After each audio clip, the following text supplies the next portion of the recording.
আসসালামু আলাইকুম। আশা করি সবাই ভালো আছেন। আমরা গত পর্বে আলোচনা করেছিলাম লাইন টুল এবং রেক্টাঙ্গল টুল নিয়ে। আজকে আমরা আলোচনা করব পেইন্ট ব্রাশ টুল এবং পেন্সিল টুল, এই দুটি টুল এবং এই দুটি টুলের ভিতরে যেসব টুল রয়েছে সেই সব টুল নিয়ে আজকে আলোচনা করব। তবে গত পর্বে আমি একটি আলোচনা মিস করেছি রেক্টাঙ্গল টুল সম্পর্কে। আমি দেখাচ্ছি সেই আলোচনাটি। প্রথমে আমি একটি ফাইল ওপেন করব, একটি ফটো নিয়ে আসব। ওখান থেকে আমি একটি ফটো নিয়ে আসি, ফটোটি নিয়ে আসি।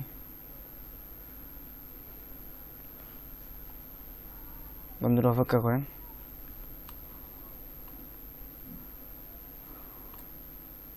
ওকে, আমি এই ফটোটিকে ছোটো করে নিই। শিফট অল্টার ধরে মাউসের লেফট বাটন ক্লিক করে টেনে ছোটো করে নিলাম। আমরা প্রায় সময় দেখি যে অনেক কাজের মধ্যে আমি ওইটার উপরে একটি শেপ নিব, রেক্টাঙ্গল শেপ।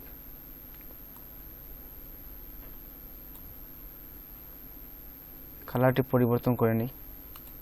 ওকে, এখন যদি আমি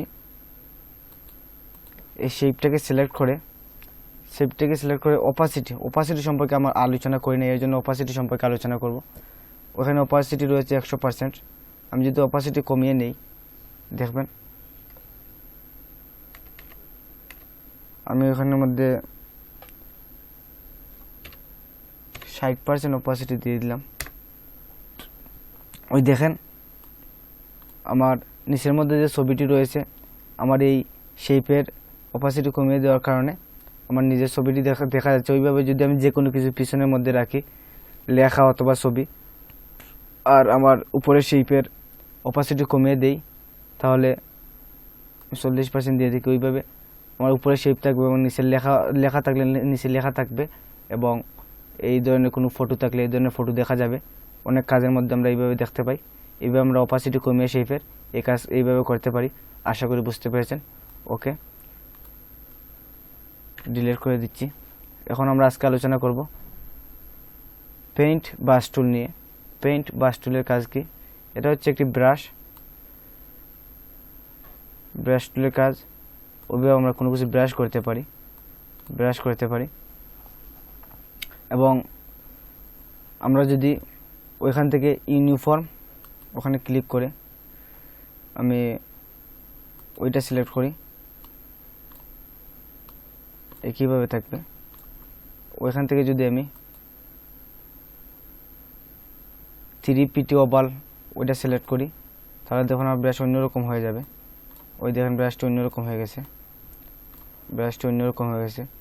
এবং আমি যদি ওইখান থেকে 5PT ওভাল ক্লিক করে ওইখানে কাজ করি, তাহলে অন্যরকম হয়ে যাবে। এবং আমি যদি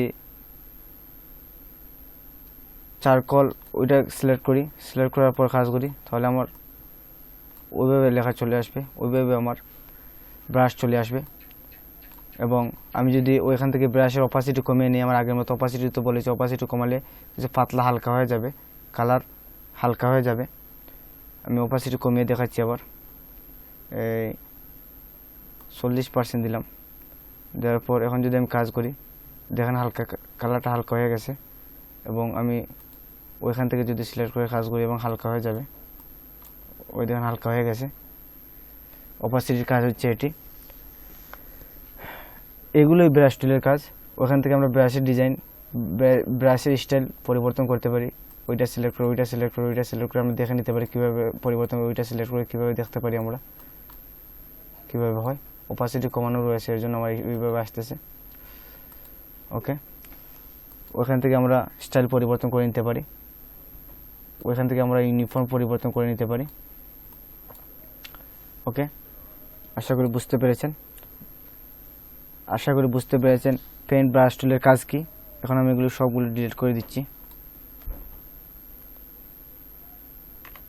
ওকে, এখন আমরা আলোচনা করব অত্যন্ত গুরুত্বপূর্ণ একটি টুল পেন্সিল টুল নিয়ে। পেন্সিল টুলের শর্টকাট কি হচ্ছে এন মারলে পেন্সিল চলে আসবে, এবং ব্রাশ টুলের শর্টকাট কি হচ্ছে বি ক্লিক করার পর আমাদের ব্রাশ টুল চলে আসবে, আর এন ক্লিক করার পর আমাদের পেন্সিল টুল চলে আসবে। পেন্সিল টুলের কাজ আমি দেখাবো। সর্বপ্রথম পেন্সিল দিয়ে আমরা সাধারণত লেখালেখি করি, লিখে দেখাচ্ছি। বিভিন্ন দিন নিজের চাহিদা মতো আমরা লিখতে পারি। এইভাবে আমরা লিখতে পারি।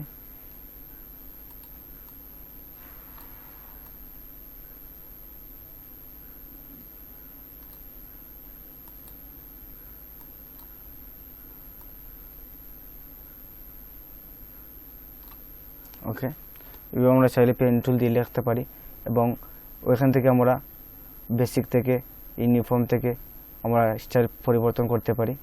ওইখান থেকে যদি আমি লিখি তাহলে লেখাটা ওইভাবে চলে আসবে,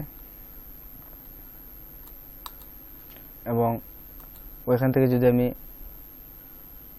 ওইটা ক্লিক করি, ক্লিক করার পর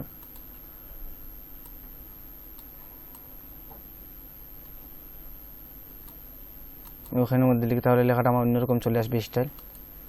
এবং আমরা স্টাইল পরিবর্তন করতে পারি। আশা করি পেন টুলের কাজটি বুঝতে পেরেছেন। পেন টুল দিয়ে এইসব কাজ করা হয়, লেখালেখি করা হয়, এসে বেশি কাজ করা হয় না। এখন আমি পেন টুলের ভিতরে আরও কিছু টুল রয়েছে। পেন টুলের উপর ক্লিক করে ধরে আমি লেফট বাটন ক্লিক করে ধরে এই যে ভিতরে যে টুলবারগুলো রয়েছে ওই টুলবারগুলো নিয়ে এসেছি।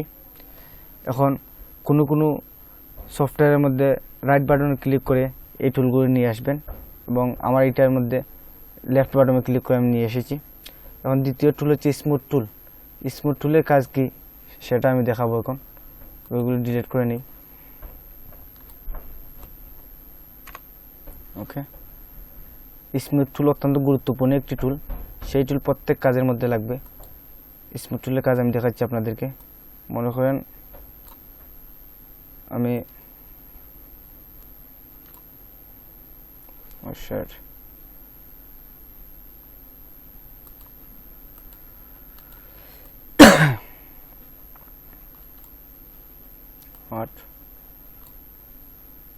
লেখা আসতেছে না কেন?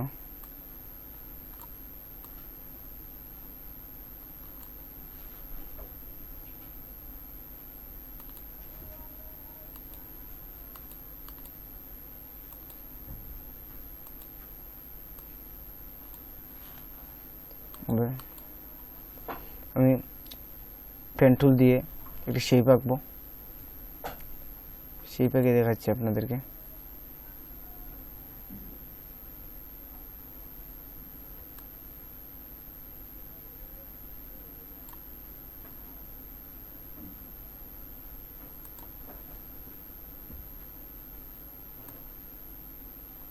Oh shit.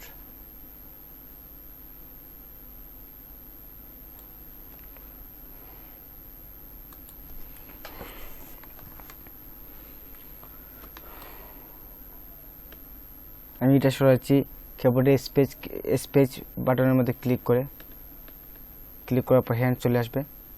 মাউস দিয়ে যেদিকে লাগাবে সেদিকে নড়বে। আমি গত ক্লাসে দেখিয়েছি। আমি একটি শেপ আঁকতেছি, অপেক্ষা করুন বন্ধুরা। ওকে,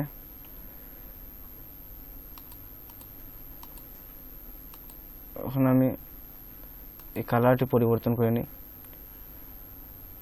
নান করে দিচ্ছি, স্ট্রোক কালার, ফিল কালার, যে কোনো একটি কালার দিয়ে নিচ্ছি।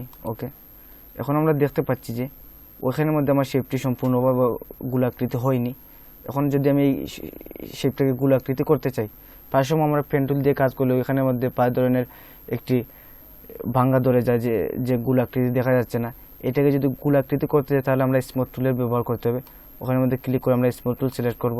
সিলেক্ট করার পর ওখানের মধ্যে যদি আমি ওই যে পয়েন্ট রয়েছে ওই পয়েন্টের মধ্যে যদি আমি এনে ধরে আমি মাউসের লেফট বাটন ধরে নিচের দিকে টান দিই, ওই দেখেন ঠিক হয়ে যাচ্ছে। উপরের দিকে টান দিব, ঠিক হয়ে যাচ্ছে। ওইভাবে আবার উপর দিকে টান দিব।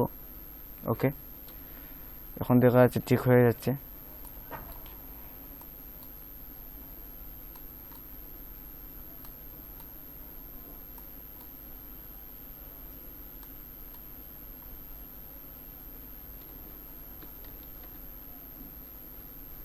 ওইভাবে আমরা স্মুথ টুল দিয়ে কাজ করতে পারি। স্মুথ টুল দিয়ে আরও কাজ করতে পারি। মনে করেন যে ওটা আমি ডিলিট করে নিচ্ছি,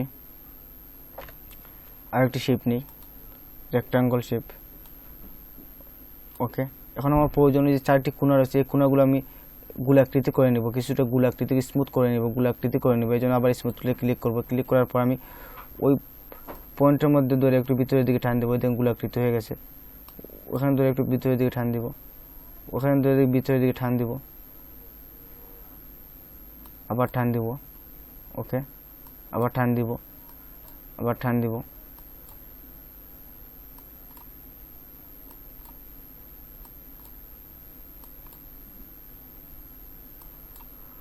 ওইভাবে আমরা স্মুথ টুল দিয়ে কোনো কিছু খুনু থাকলে এই খুনাকে গোলাকৃতি করতে হলে, অথবা যদি আমরা এই পেন টুল দিয়ে কাজ করে দেখা যায় যে সম্পূর্ণভাবে গোলাকৃতি হয় না অনেক কাজ, এই কাজকে গোলাকৃতি করতে হলে আমরা স্মুথ টুল ব্যবহার করতে পারি। স্মুথ টুল সব কাজের মধ্যে লাগে, আশা করি বন্ধুরা বুঝতে পেরেছেন। এখন আমি এটি ডিলিট করে দেব। এখন আমরা স্মুথ টুলের ভিতরে আরেকটি টুল রয়েছে, পেন্সিল টুলের ভিতরে পাথ ইরেজার টুল। এটার বেশ কাজে আসে না, এটা বেশ কাজে আসে না, তো তারপরে দেখাচ্ছি। ওখানের মধ্যে আমি আমার লিখলাম, ও শেট, পেন্সিল টুলে কাজ করতেছে না। ওকে, এখন যদি আমি ওখানের মধ্যে পাথ ইরেজার টুল সিলেক্ট করি, ওই যে পাথগুলো রয়েছে আমার, ওই পাথগুলোতে যদি আমি ধরে টান দিই তাহলে এই পাথগুলো কেটে যাবে। ওই যে পাথগুলো কেটে যাচ্ছে, পাথগুলো কেটে যাচ্ছে।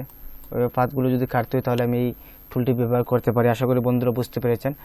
আজকে আমরা আলোচনা করলাম পেইন্ট ব্রাশ টুল এবং পেন্সিল টুল, এবং পেন্সিল টুলের ভিতরে যে টুলগুলো রয়েছে সেই টুলগুলো নিয়ে আলোচনা করলাম।